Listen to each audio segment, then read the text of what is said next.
Plus vous planifiez, moins vous agissez. Et ça, j'ai mis des années à le comprendre. Des années à comprendre qu'à trop se projeter sur le long terme, on finit par créer un réflexe de paralysie de l'action dans notre cerveau. Très bien. Mais savoir ça sert à quoi? Eh bien, ça permet de comprendre pourquoi vous fixez de grands objectifs éloignés dans le temps et la meilleure des stratégies pour ne pas atteindre ces grands objectifs en question. Et ça à cause de 3 mécanismes neurologiques que j'ai théorisés. Le premier, c'est la logique de surcharge de projection. Le deuxième, c'est l'illusion de la sécurité. Et le troisième, c'est le flou dopaminergique. On va détailler tout ça ensemble aujourd'hui. Et on va commencer par ce que j'appelle du coup la surcharge de projection. Qu'est-ce que c'est? C'est le fait que votre cerveau déteste la surcharge d'informations. Autrement dit, plus vous allez vous forcer, vous, à votre niveau, à imaginer des échéances éloignées, plus vous allez consommer ce qu'on appelle des ressources cognitives. Ressources cognitives qui sont très limitées. Et ça, on le sait notamment grâce aux travaux de Roy Baumeister, qui a démontré avec sa théorie de l'épuisement de l'ego que la maîtrise de soi puise dans un réservoir mental limité. Autrement dit, plus vous allez mobiliser votre volonté, votre motivation, plus vous allez simplement à votre niveau épuiser votre capacité à la mobiliser à l'avenir. Après, la neuroscientifique également Lisa Feldman-Barrett complète très bien ces propos-là et j'aime beaucoup son approche en expliquant simplement qu'on a un budget corporel tout simplement. Un budget quotidien corporel dans lequel on vient puiser chaque minute, chaque heure et que plus on puise dedans, plus naturellement il s'amenuise. Donc tout ça pour vous dire que surcharger votre cerveau avec des projections lointaines, sans retour, sans récompense, sans levier d'action immédiat, équivaut simplement pour votre cerveau à perdre sa capacité à justement avoir de l'énergie pour faire ce qu'il a à faire maintenant. En effet, la projection est tellement coûteuse qu'elle vide ses réserves pour tout ce qui est à faire immédiatement, tout ce qui vous apportera des résultats rapidement dans le temps. Et ça, certes, ça vous limite dans votre capacité à atteindre vos buts, ce qui est déjà grave en soi, mais de surcroît, cela impacte également toutes les autres sphères de votre vie. Pourquoi? Car la conséquence immédiate de cette surcharge de progression est la réduction de vos capacités dites cognitives, ce qui se traduit directement par une dégradation de votre santé mentale. Là aussi, des études le prouvent que persévérer coûte que coûte dans le suivi d'un objectif trop lointain crée un état de stress chronique qui a pour conséquence d'épuiser la santé du cerveau. Une étude, mine de rien, très récente de 2025 a révélé que les personnes qui, justement, cherchent avec le plus d'obstination à se tenir à des buts éloignés ont davantage de difficultés cognitives, comme des troubles de la concentration, comme des oublis et comme un état de fatigue chronique. Ensuite, autre mécanisme qui vient enfoncer le couteau dans la plaie en quelque sorte, remuer pardon et non pas enfoncer, c'est ce que j'appelle l'illusion de la sécurité. Donc le fait que tout planifier vous donne, on va dire, bonne conscience. Autrement dit, ce qu'il se passe dans votre cerveau quand vous planifiez tous vos plans sur papier pour les 12 prochains mois, c'est que votre cerveau en fait, vous procure un sentiment de sécurité irréaliste en quelque sorte. Donc en réalité, vous n'avez rien fait, vous n'avez pas fait la moindre action, le moindre avancement, mais ce sentiment, cette illusion, fait que vous ne ressentez quasiment plus le besoin au final d'agir. En fait, vous avez obtenu la récompense du travail sans travailler, c'est aussi bête que ça. Et ça, c'est un biais très connu notamment depuis plus de 20 ans déjà, il me semble, grâce aux travaux de Daniel Kahneman, qui a expliqué justement cette logique d'illusion de la planification qui fait qu'à force de trop planifier, on n'agit plus à cause de l'illusion d'avoir déjà accompli ce qu'on n'a pas du tout accompli. Après, troisième mécanisme dont j'ai parlé précédemment, celui que j'ai appelé le flou dopaminergique. En quoi consiste-t-il? Il correspond au fait que lorsque vous fixez un grand objectif, vous allez obtenir très rapidement un petit shoot de dopamine, rien qu'en imaginant le résultat final. En effet, plusieurs études de neurosciences ont prouvé cela, ont montré qu'on peut avoir un pic de dopamine plus élevé en anticipant la récompense qu'en obtenant réellement la récompense. Ce qui fait écho notamment à ce qu'on appelle la logique du cerveau prédictif de Carl Friston. En quoi cela pose-t-il problème? Simplement car là aussi votre cerveau vous met dans un état d'illusion paralysante. Vu qu'il a déjà ressenti le plaisir de la récompense hypothétique qu'il pourrait obtenir, pourquoi irait-il utiliser de l'énergie pour obtenir une récompense qu'il a déjà l'impression d'avoir obtenue? Non, il préfère ne rien faire. Donc là encore, simplement, planifier et se fixer des buts éloignés vient directement paralyser votre cerveau dans l'action. Donc ça on résume, les objectifs à long terme surchargent votre cerveau. Ils créent également un état de faux confort et ils détournent également votre dopamine de son rôle initial qui est le fait de vous passer à l'action. Dit autrement, les objectifs tels qu'ils sont pensés aujourd'hui vous rendent plus bête et plus lent. Plus bête parce que c'est votre clarté mentale qui diminue sous le stress et la fatigue cognitive, plus lent parce que vous passez moins à l'action. D'où l'importance que vous dépassiez, vous à votre niveau, ce modèle-là, ce modèle de la productivité qu'on vous impose. Et pour cela, parlons de solutions concrètes. La première chose que vous devez activer, c'est le levier de la clarté mentale. Qu'est-ce que je veux dire par là? Simplement, c'est le fait que votre cerveau adore quand c'est clair et simple.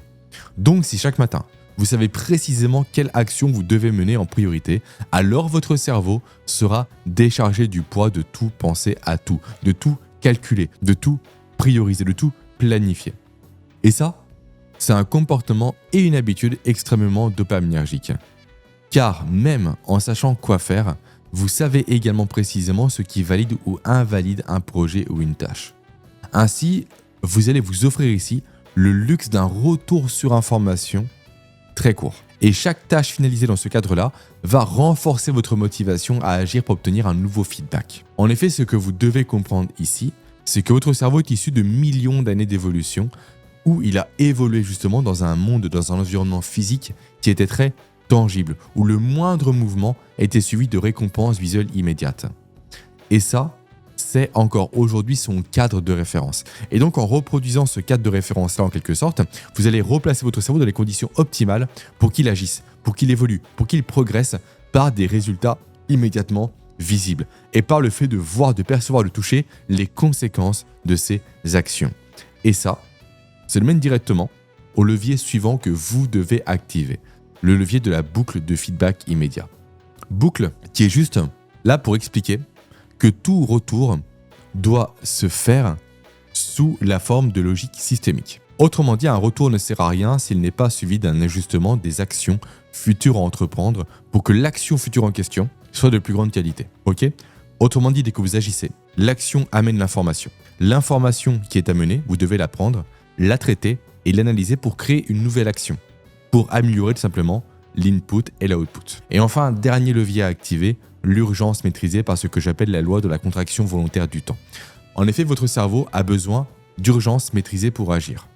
Et j'insiste sur le terme de maîtriser. Il ne s'agit pas de vivre en panique permanente, mais de donner à votre cerveau de courts défis avec des échéances rapprochées. Pour quelle raison? Parce que votre cerveau a évolué pour répondre à des stress brefs et intenses, comme fuir un prédateur, comme réagir immédiatement face à un danger. Résultat, sous une pression de courte durée, votre corps va mobiliser directement ses productions de cortisol et d'adrénaline en dose adaptée, ce qui aura pour effet à votre niveau d'améliorer vos performances cognitives sur le moment. Donc tout ce qui est concentration, mémoire, efficacité, prise de décision et aussi énergie. Ainsi, pour faire simple, votre cerveau fonctionne, si on résume, sur une logique à retenir. La logique de l'ici et maintenant. Il veut des objectifs qu'il peut voir et toucher immédiatement. Il va rechercher lui les petites victoires quotidiennes et les défis à court terme. Donc au lieu de nier cette réalité, au lieu de lutter contre elle, en essayant de vous motiver avec des visions à 10 ans, 20 ans, 40 ans, il faut que vous appreniez à travailler avec elle. Et cela passe par une structure d'action à horizon court. Une structure d'action qui exploite la clarté, le feedback immédiat et l'urgence positive. Et c'est dans ce sens que j'ai créé ce que j'appelle l'année des 12 semaines. Le but de ce système, simplement, donc c'est également le nom de l'accompagnement que je propose à mes clients, c'est de vous donner les moyens neurologiques et physiologiques pour que votre cerveau vous aide à faire plus en 12 semaines que la majorité des personnes en 12 mois, en respectant justement votre fonctionnement cérébral. Comment mettre en place cette approche? Le plus simple, c'est de commencer par un protocole basique en 3 étapes. Étape 1, le fait de définir votre cap à 12 semaines. Là, vous allez commencer par choisir 1 à 3 objectifs maximum à atteindre à 12 semaines. Ce seront vos priorités pour le cycle à venir. Il est important ici que vous fixiez des buts précis, ambitieux mais réalistes. Très important. Par exemple, gagner 5 nouveaux clients, perdre 5 kilos. Peu importe. Pas multiplier par 100 votre chiffre d'affaires. Et donc, vous allez simplement noter sur un tableau, noir sur blanc, ces objectifs avec l'échéance. Typiquement, J-84, ça fait grosso modo 12 semaines plus tard. Après, étape numéro 2, fixer des actions hebdomadaires concrètes. Pour chaque objectif, détaillez les actions à réaliser chaque semaine. Ça, ce sera votre feuille de route concrète. Ok ? Par exemple, semaine 1, je lance une campagne publicitaire. Par exemple, semaine 2, je contacte 50 prospects. Semaine 4 ou 5, 10, peu importe, je relance les prospects. Chaque semaine comporte ainsi des livrables clairs, des livrables tangibles, des livrables concrets pour votre cerveau.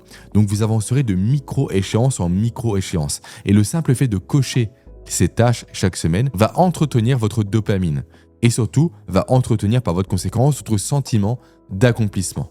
Ok ? Et enfin, étape numéro 3, suivez un score hebdomadaire et ajustez en continu. Chaque fin de semaine, mesurez votre taux d'exécution. Sur 10 actions prévues, en avez-vous complété 8 ? Ok, donc là le score est à 80%. Ça, c'est un indicateur qui est très très bon pour avoir un feedback chiffré immédiat de votre performance de la semaine. Et tendez, c'est le conseil que je donne généralement à mes clients, au moins à 80% d'accomplissement. Ok ? En deçà, analysez le pourquoi du comment vous avez échoué. Trop d'objectifs, un imprévu, etc.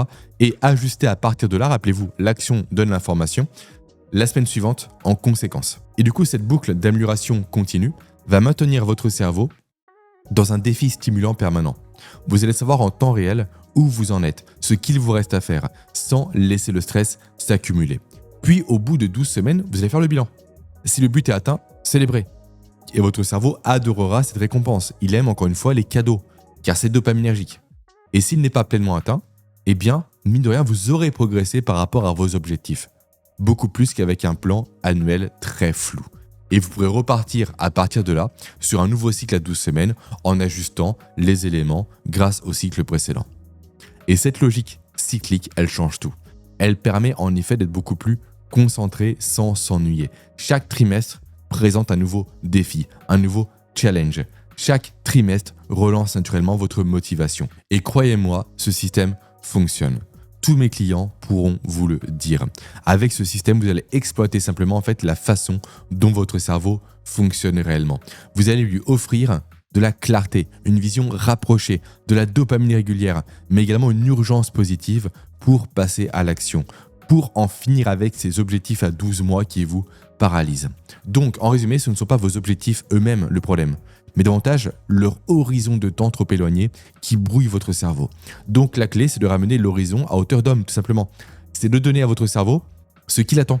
Donc de l'immédiateté, de l'action, du feedback, des délais courts, juste ça, de la dopamine aussi en plus. Donc dès maintenant, prenez 5 minutes pour transformer un de vos buts à 1 an, donc à 12 mois, en but à 12 semaines. Choisissez un objectif qui vous tient à cœur. Notez-le quelque part et écrivez dès maintenant la toute première action à accomplir pour l'atteindre efficacement. Et enfin, si vous souhaitez aller plus loin, sachez que j'ai tourné un atelier gratuit dans lequel je décris encore plus précisément cette méthode. Notamment durant 17 minutes, c'est quasiment une formation que je vous offre et le lien pour la télécharger, pour y accéder, se trouve directement en description. Merci de m'avoir écouté.